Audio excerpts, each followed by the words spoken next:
नमस्कार, आपका स्वागत है। किस पाप के कारण स्त्री का गर्भ गिर जाता है? किस कारण से एक स्त्री मां नहीं बन पाती है?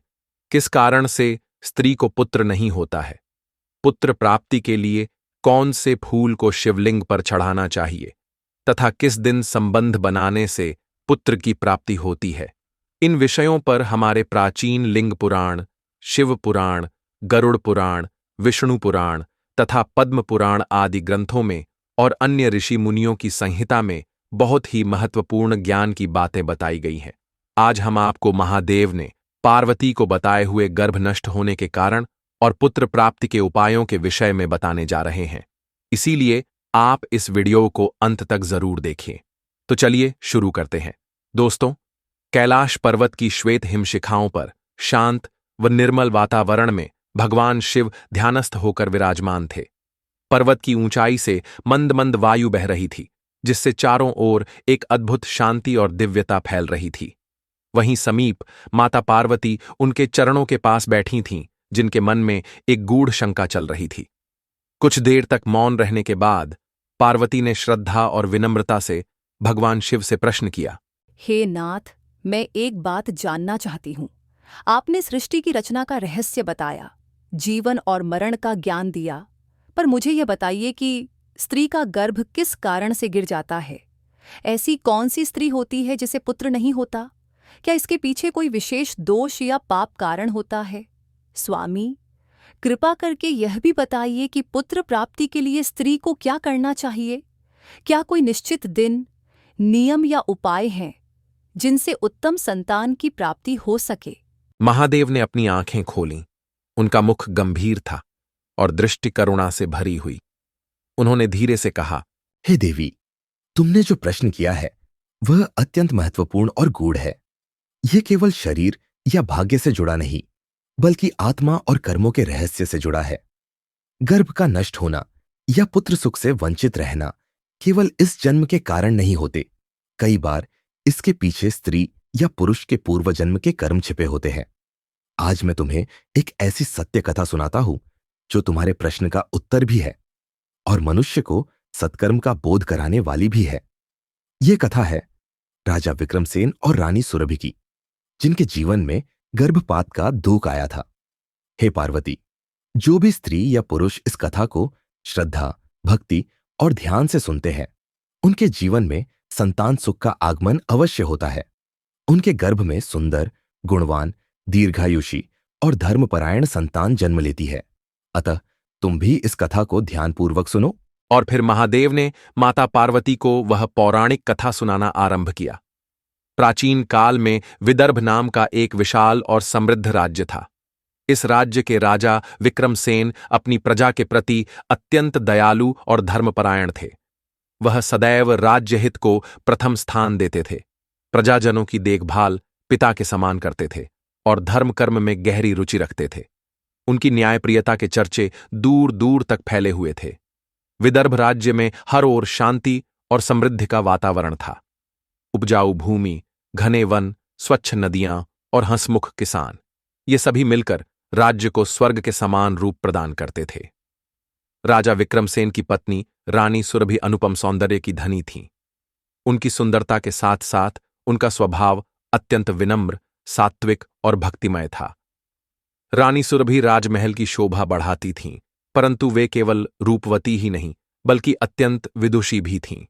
उन्हें संगीत, काव्य, शास्त्र और धर्म का ज्ञान था। राजसभा में वे कई बार अपनी बुद्धिमता के कारण महत्वपूर्ण निर्णयों में सहयोग करती थीं। प्रजा भी उन्हें आदरपूर्वक देखती और उनके कोमल हृदय की प्रशंसा करती। राजा रानी का दाम्पत्य बड़ा ही प्रेमपूर्ण था, किंतु उनकी एक बड़ी इच्छा अभी तक अधूरी रही। वह थी संतान प्राप्ति की इच्छा। वर्षों बीत गए, लेकिन रानी सुरभि गर्भधारण न कर सकीं। दोनों ने अनेकों अनुष्ठान, व्रत, त्योहार और यज्ञ करवाए, पर कोई फल प्राप्त न हुआ। समय बीतता गया और राजा विक्रमसेन को भी यह चिंता सताने लगी कि उनके राजवंश को आगे चलाने वाला उत्तराधिकारी कौन होगा। यद्यपि राज्य में सब कुछ उत्तम था, फिर भी दरबार के कोनों में कभी कभी यह चर्चा सुनाई दे जाती कि राजवंश को आगे ले जाने के लिए कोई पुत्र क्यों नहीं है।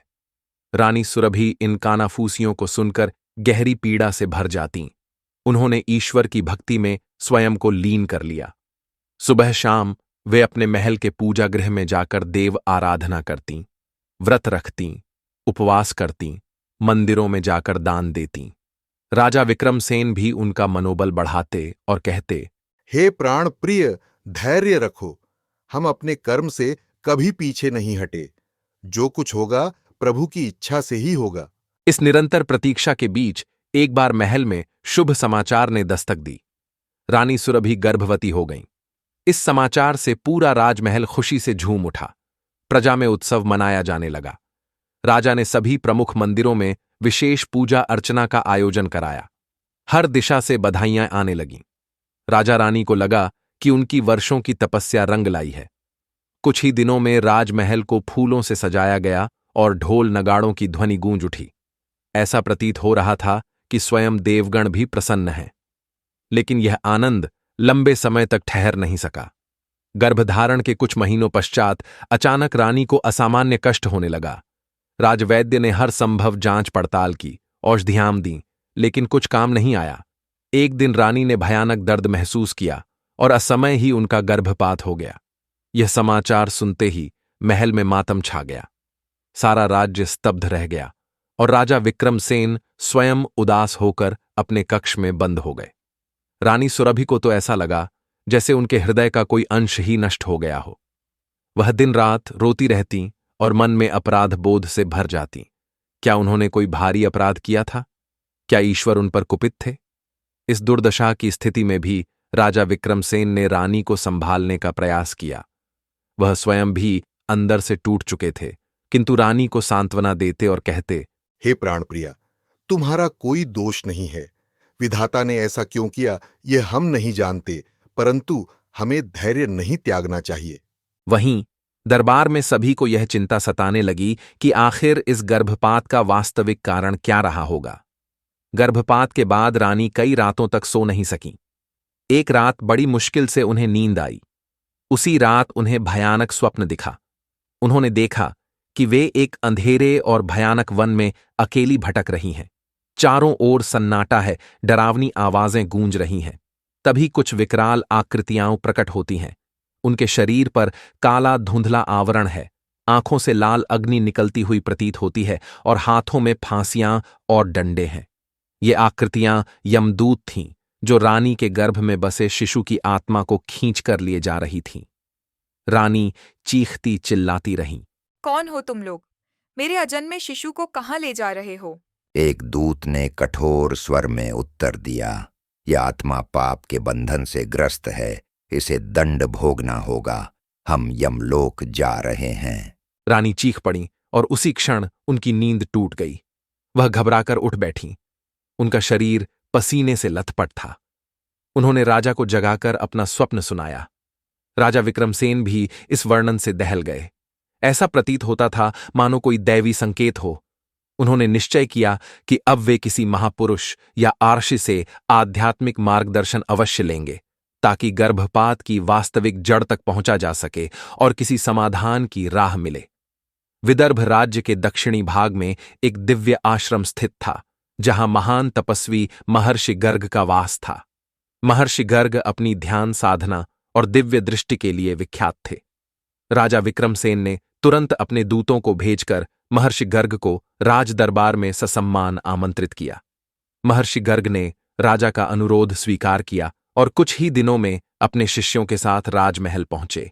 उनके आगमन से महल के वातावरण में एक अलग ही पवित्रता का संचार हो गया। दूर से ही उनकी दीप्तिमान आभा और सौम्य वेशभूषा दर्शनों को पावन बना देती थी।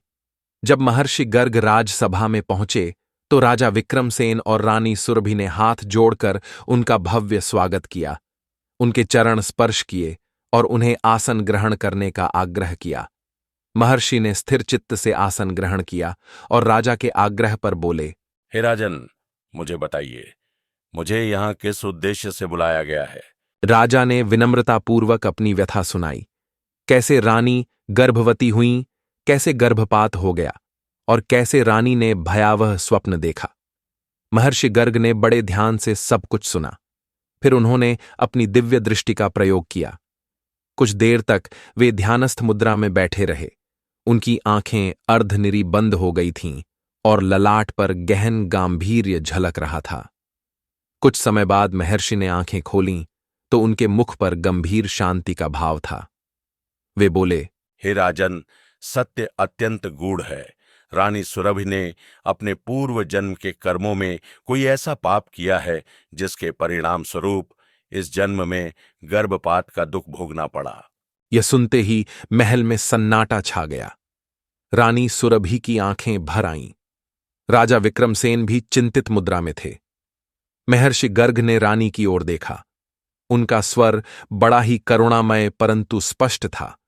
उन्होंने रानी से कहा, हे रानी सुरभि, तुम्हारे पिछले जन्म में घटी एक घटना ने तुम्हारा वर्तमान निर्धारित कर दिया है। पूर्व जन्म में तुम एक कुलीन परिवार की कन्या थीं। किसी कारणवश अविवाहित अवस्था में तुम्हें गर्भधारण हो गया था। लोक लज्जा और भय से तुमने जानबूझकर उस गर्भ का समापन कर दिया। यह कृत्य अत्यंत निंदनीय था, क्योंकि अजन्मे शिशु की हत्या घोर पाप मानी गई है। परिणाम स्वरूप आज इस जन्म में तुम्हें गर्भपात का संताप सहना पड़ा। यह सुनते ही रानी सुरभि अपने अश्रुओं को रोक न सकी। उन्हें लगा मानो कोई धुंधली स्मृति उनके हृदय में उभर रही हो। पिछले जन्म की एक धुंधली परछाई, एक भय और एक अपराध बोध। वे महर्षि के चरणों में गिरकर कहने लगीं, महाराज, मैंने यदि किसी भी जन्म में ऐसा पाप किया हो तो मुझे क्षमा करे। मैं उस अपराध का प्रायश्चित करके भविष्य में सुखद संतान सुख पाना चाहती हूँ। कृपया मुझे मार्ग दिखाइए। राजा विक्रमसेन ने भी हाथ जोड़कर निवेदन किया, गुरुदेव, इस पाप से मुक्त होने का और भविष्य में स्वस्थ संतति प्राप्त करने का कोई उपाय अवश्य बताइए। महर्षि गर्ग ने दोनों को धीर बंधाते हुए कहा, पुत्र, हर पाप का प्रायश्चित है। यदि सच्चे हृदय से प्रायश्चित किया जाए, ईश्वर का स्मरण किया जाए और धर्म के नियमों का पालन किया जाए तो पुराने पापों का क्षय संभव है। मैं तुम्हें कुछ शास्त्रीय विधियां बताऊंगा जिनके अनुसरण से तुम दोनों को पुनः संतान की प्राप्ति हो सकेगी। सबसे पहले महर्षि गर्ग ने गर्भधारण के लिए उपयुक्त समय के बारे में समझाया। उन्होंने कहा, प्राचीन गर्भ संस्कार विधान बताता है कि स्त्री के रजस्वला होने के 5वें दिन के बाद कुछ विशेष रातें गर्भधारण के लिए अनुकूल मानी गई हैं, जैसे षष्ठी, अष्टमी, दशमी, द्वादशी, चतुर्दशी और 16वीं रात्रि। इन तिथियों में यदि स्त्री पुरुष का शुभ संयोग हो तो उत्तम गुणों से युक्त पुत्र प्राप्त होने की संभावना अधिक रहती है। इसके विपरीत पंचमी, नवमी या 15वीं रात्रि में गर्भधारण से कन्या रत्न की अधिक संभावना कही गई है। साथ ही सप्तमी, एकादशी और त्रयोदशी की तिथियों पर संयोग करने से गर्भ दुर्बल या अल्पायु भी हो सकता है। इसलिए इन तिथियों में संबंध बनाने से परहेज करने की सलाह दी गई है। राजा विक्रमसेन और रानी सुरभि अत्यंत श्रद्धापूर्वक ये बातें सुन रहे थे। उन्हें अपनी अज्ञानता का भान हो रहा था। पिछली बार उन्होंने कोई भी मुहूर्त जाने बिना ही सहवास कर लिया था। उन्होंने निश्चय किया कि अगली बार वे शास्त्रानुसार सभी नियमों का पालन करेंगे। इसके बाद महर्षि ने एक और विशेष उपाय बताया। उन्होंने कहा, हे राजन, लिंग पुराण व शिव पुराण में भगवान शंकर और माता पार्वती के संवाद में संतान संबंधी कुछ रहस्य प्रकट होते हैं। शिव ने पार्वती से कहा था कि जिन स्त्रियों को बार बार पुत्र प्राप्ति में बाधा आ रही हो, उन्हें शिव की पूजा धतूरे के फूलों से करनी चाहिए। धतूरा भगवान शंकर को बहुत प्रिय है। यदि शिवरात्रि के दिन लाल डंठल वाले धतूरे के फूलों की माला भोलेनाथ को अर्पित करके पुत्र प्राप्ति की कामना की जाए तो महादेव प्रसन्न होकर योग्य पुत्र प्रदान करते हैं। राजा रानी ने ये उपाय मन में बैठा लिए। फिर रानी ने जिज्ञासा से पूछा, महाराज, क्या पूजा और उपयुक्त समय का ध्यान रखने के अलावा भी कुछ और करना होगा? इस पर ऋषि ने उत्तर दिया, हाँ, ठीक वैसे ही जैसे औषधि के साथ आचार का भी ध्यान रखना पड़ता है, उसी तरह संतान के लिए धर्मानुकूल आचरण भी अनिवार्य है। प्राचीन ग्रंथों में बताया गया है कि गर्भवती स्त्री को मन, वाणी और कर्म से किसी का अहित नहीं करना चाहिए। विशेष रूप से हिंसा, असत्य और अपमान जैसे 3 बड़े पापों से दूर रहना चाहिए। गर्भवती के मन में यदि द्वेष, क्रोध या अधर्म के विचार पनपें तो उसका सीधा दुष्प्रभाव गर्भ पर पड़ता है। उदाहरण के लिए महाभारत में वर्णन मिलता है कि गर्भकाल में गांधारी ने क्रोधावेश में अपने गर्भ पर प्रहार किया था, जिससे उसका गर्भ समय से पहले नष्ट प्राय हो गया। यद्यपि आगे चलकर ऋषि व्यास के हस्तक्षेप से कौरव जन्म ले सके, परंतु उनकी नियति दुर्भाग्यपूर्ण रही। इससे समझ आता है कि गर्भावस्था के दौरान अत्यधिक क्रोध या अन्य नकारात्मक भावों से बचना ही श्रेष्ठ है। रानी सुरभि ने दृढ़ता से सिर हिलाया और बोली, गुरुदेव, मैं पूरा प्रयास करूंगी कि मेरे मन में कोई भी अशुद्ध भावना न आए।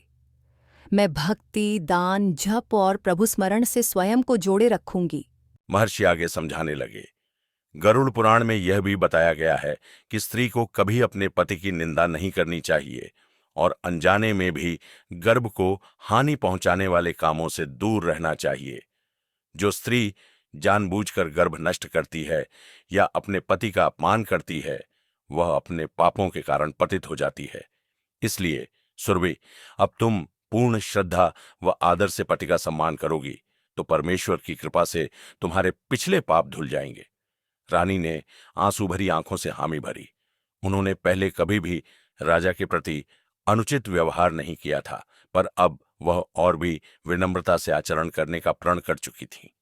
इसके बाद ऋषि ने एक अन्य गूढ़ परंतु मंगलमय उपाय सुझाया। उन्होंने कहा, प्राचीन काल से एक संस्कार प्रचलित है जिसे पुंसवन संस्कार कहा जाता है। गर्भधारण के 3रे महीने में यह संस्कार किया जाता है, जिससे गर्भ मजबूत हो और पुत्र जन्म की संभावना बढ़े।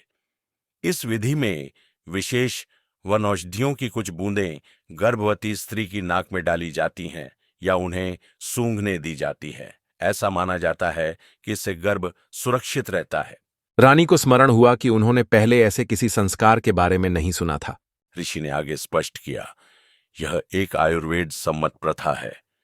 इसमें प्रयुक्त पवित्र औषधियां और मंत्र गर्भ को बल प्रदान करते हैं एवं देवों की कृपा दिलाते हैं, ऐसा प्राचीन संस्कृत ग्रंथों में कहा गया है।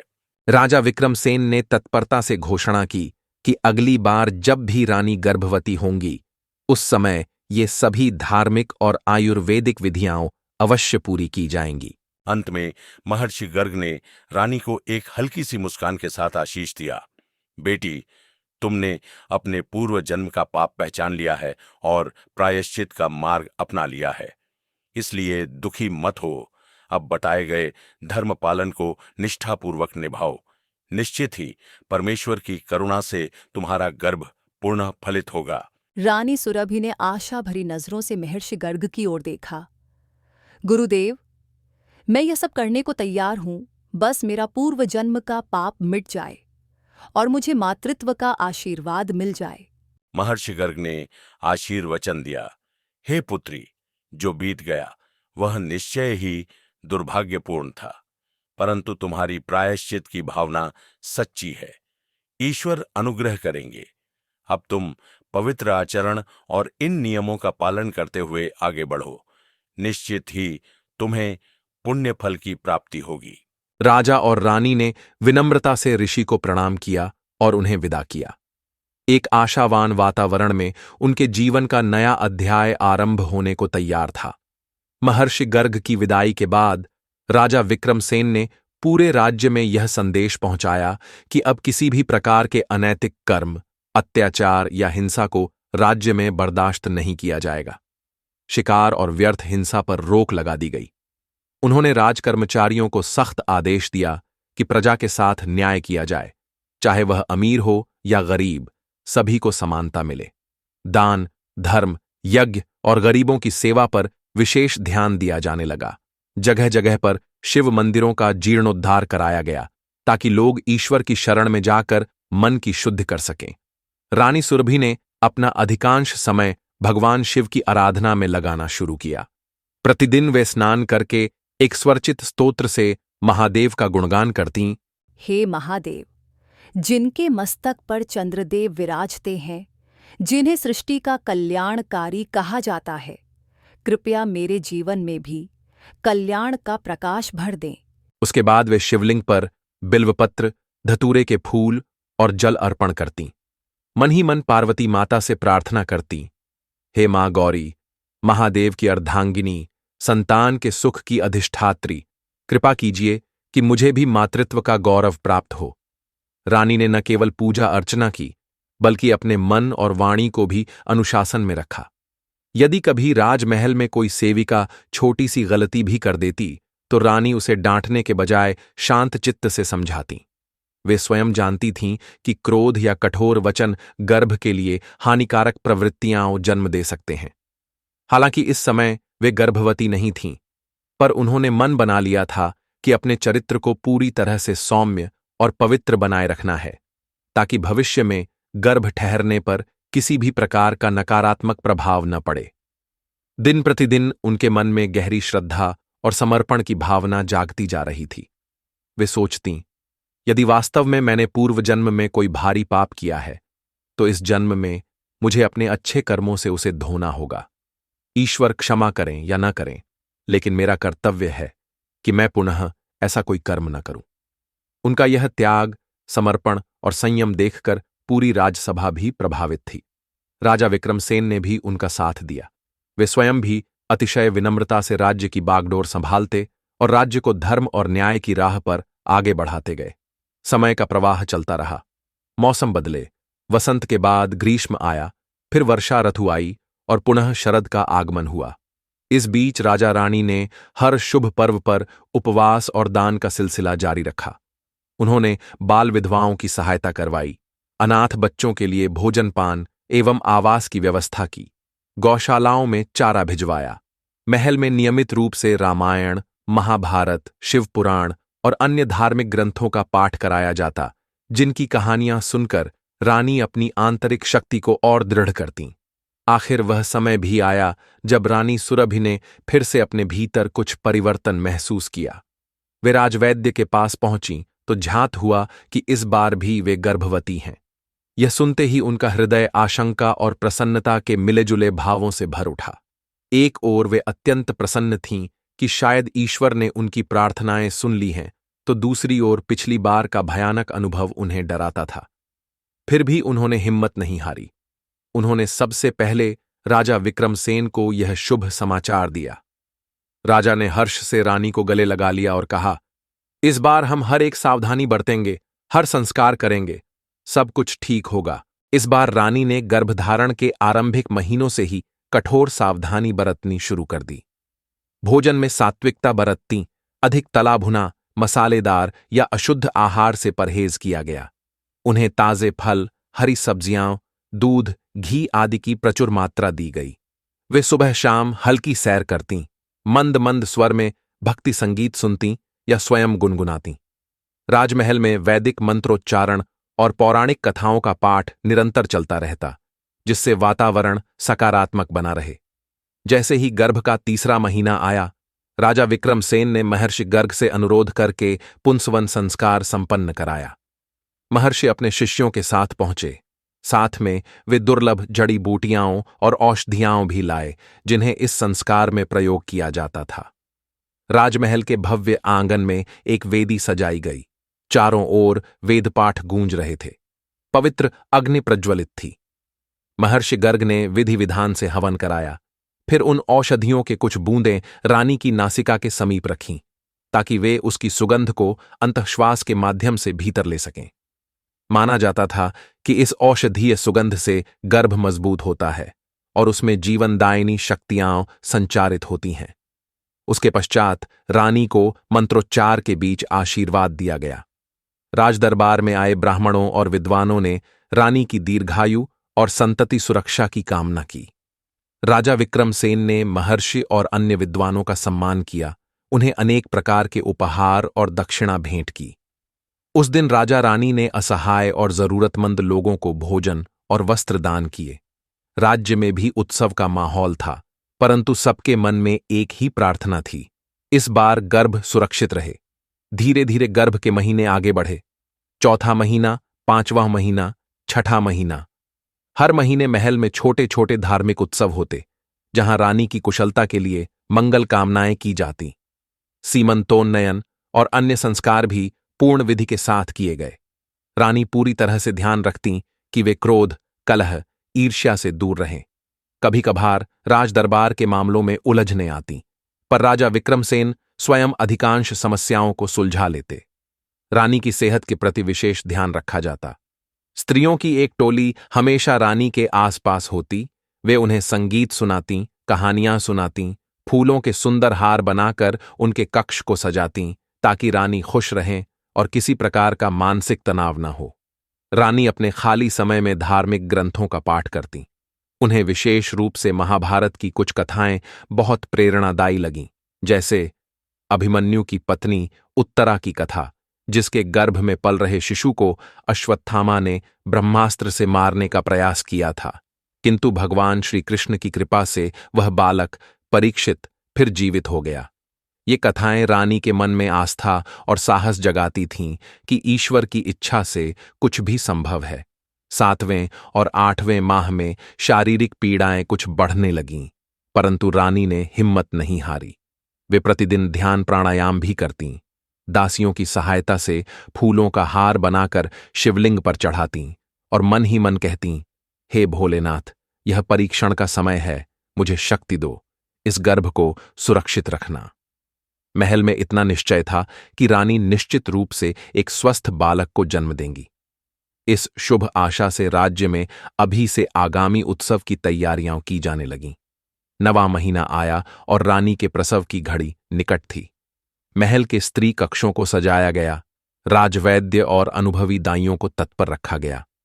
एक सायं, जब सूरज ढल रहा था, रानी को प्रसव पीड़ा शुरू हुई। वह रात उनके लिए अत्यंत कष्टदायक थी, परंतु साथ ही आशा से पूर्ण भी। राजा विक्रमसेन महल के बाहर प्रार्थना की मुद्रा में टहल रहे थे। मन में ईश्वर का नाम था, होठों पर मंत्र। दाइयां और वैद्य रानी की देखभाल में जुटे थे। आधी रात बीतते बीतते रानी की पीड़ा चरम पर पहुंच गई। उनकी आंखों से आंसू गिरते तो वे मन ही मन भोलेनाथ का स्मरण करतीं। महर्षि गर्ग भी आश्रम से उसी दिन आ चुके थे। वे महल के बाहर एक शांत कक्ष में बैठे हुए झप कर रहे थे, आशीर्वाद दे रहे थे कि सब कुशलता से हो। अंततः रात्रि के अंतिम प्रहर में, जब पूरब में प्रभात की लालिमा फूटने ही वाली थी, रानी सुरभि ने एक स्वस्थ तेजस्वी बालक को जन्म दिया। महल में जैसे ही बालक की रोने की आवाज गूंजी, सबने राहत की सांस ली और आनंद से जय घोष किया। राजा विक्रमसेन की आंखों में खुशी के आंसू छलक पड़े। उन्होंने महल में प्रवेश कर रानी को देखा। वे अत्यंत थकी हुई थीं, परंतु उनके मुख पर एक दिव्य तेज था। दाई ने वह नन्हा राजकुमार रानी की गोद में दिया, जिसे रानी ने आंचल में समेट लिया। उन्हें लगा मानो वर्षों का संताप और अपराध बोध उसी पल बह गया हो। महर्षि गर्ग को यह सूचना मिली तो वे भी प्रसन्नता से भर गए। उन्होंने बालक के मस्तक पर तिलक लगाकर उसे आशीर्वाद दिया। हे बालक, तुम दीर्घायु हो, धर्मप्रिय बनो और अपने माता पिता का गौरव बढ़ाओ। रानी सुरभि के नेत्रों से अविरत आंसू बह रहे थे। आंसू थे प्रसन्नता के, कृतज्ञता के और ईश्वर के प्रति पूर्ण समर्पण के। राजा विक्रमसेन ने गर्व से अपने पुत्र को बाहों में उठाया।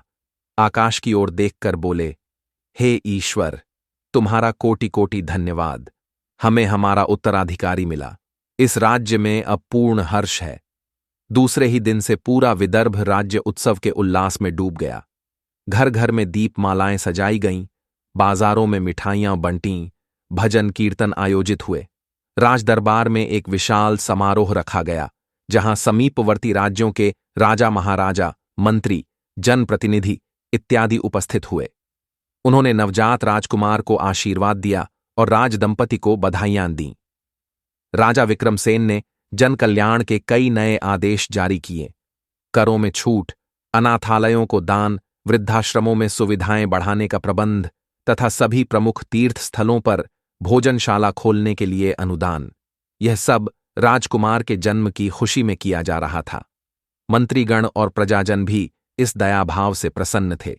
सभी ने अनुभव किया कि पिछले कुछ समय से राजा रानी ने जिस धर्म मार्ग और सत्यनिष्ठा का पालन किया, उसका प्रतिफल आज पूरे राज्य को मिल रहा है। यह उत्सव कई दिनों तक चला। महल में विशेष रूप से संगीत नृत्य का आयोजन हुआ। विद्वान पंडितों ने शुभ मंगल श्लोकों का पाठ किया। दासी सेवक गण भी हंसते गाते और गाते बजाते फिर रहे थे। कुछ दिनों बाद राज दरबार में विधिवत नामकरण संस्कार संपन्न हुआ। महर्षि गर्ग ने इस विधि का नेतृत्व किया। वैदिक मंत्रों के बीच जब बालक को गोद में लिया गया तो सबके मन में एक ही विचार कौंधा कि यह बालक वास्तव में पुण्यफल है, जो माता पिता के पिछले पापों के क्षय और वर्तमान धर्म पालन के परिणाम स्वरूप मिला है। इसलिए उसका नामकरण पुण्य मूर्ति रखा गया, पुण्य की मूर्ति स्वरूप।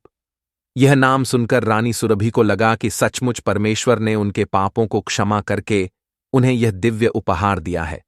राज्य भर में यह कथा प्रचलित हो गई कि किस प्रकार रानी ने पूर्व जन्म में एक गर्भपात का पाप किया था और इस जन्म में उसे भुगतना पड़ा, किंतु उन्होंने पुरजोर भक्ति और प्रायश्चित का मार्ग अपनाया, जिस कारण उन्हें अंततः पुत्र रत्न की प्राप्ति हुई। बहुत से लोग, विशेषकर स्त्रियां, रानी सुरभि से प्रेरित होने लगीं कि वे भी अपने जीवन में धर्म, सदाचार और भक्ति का पालन करें, ताकि संतानों की शुभकामना फलीभूत हो सके। इस कथा के अंत में एक गहरा संदेश निहित है, यह कि संतान प्राप्ति के पीछे केवल शारीरिक या जैविक कारक ही नहीं, बल्कि नैतिक और आध्यात्मिक पहलू भी अपनी भूमिका निभाते हैं। यदि मनुष्य अपने कर्मों से किसी भी रूप में जीव हत्या या अन्य बड़े पापों का भागी बनता है, तो उसका प्रभाव उसके भविष्य या आगामी जन्मों पर पड़ सकता है। गर्भपात को अतिपाप की श्रेणी में रखा गया है, क्योंकि अजन्मे शिशु के पास स्वयं को बचाने का कोई साधन नहीं होता, इसीलिए उसे अत्यंत दंडनीय कर्म माना गया है। वहीं यदि मनुष्य सच्ची भक्ति, धर्म मार्ग, प्रायश्चित और अच्छे कर्मों का सहारा ले, तो ईश्वर की कृपा से उसी भाग्य में सुख और उल्लास भी लौट सकता है। इस कहानी के माध्यम से एक सहज सीख मिलती है कि केवल कर्म ही नहीं, अपितु मनुष्य के भाव, उसकी नैतिकता और आध्यात्मिक आस्था भी उसके भविष्य को गढ़ते हैं। संतान सुख से जुड़ा यह पहलू पुराणों और शास्त्रों में अति महत्वपूर्ण बताया गया है, ताकि समाज में यह चेतना बनी रहे कि जिस नवीन जीवन को हम जन्म देते हैं, उसके प्रति हमारा दायित्व केवल भौतिक सुविधा तक सीमित नहीं, बल्कि आध्यात्मिक और नैतिक दायित्व भी उतना ही बड़ा है। इस कथा में यदि एक ही पंक्ति में सार दिया जाए तो वह यह होगी, पाप कभी पीछा नहीं छोड़ता, परंतु प्रायश्चित और धर्म के मार्ग पर चलकर उसके प्रभाव से मुक्त हुआ जा सकता है। यही संदेश राजा विक्रमसेन और रानी सुरभि की कथा को युगों तक प्रासंगिक बनाए रखता है। तो दोस्तों, उम्मीद है आपको यह कथा पसंद आई होगी। वीडियो को लाइक जरूर करें और कमेंट में जय श्री कृष्ण जरूर लिखें। साथ ही चैनल को सब्सक्राइब करें। आप सभी का धन्यवाद।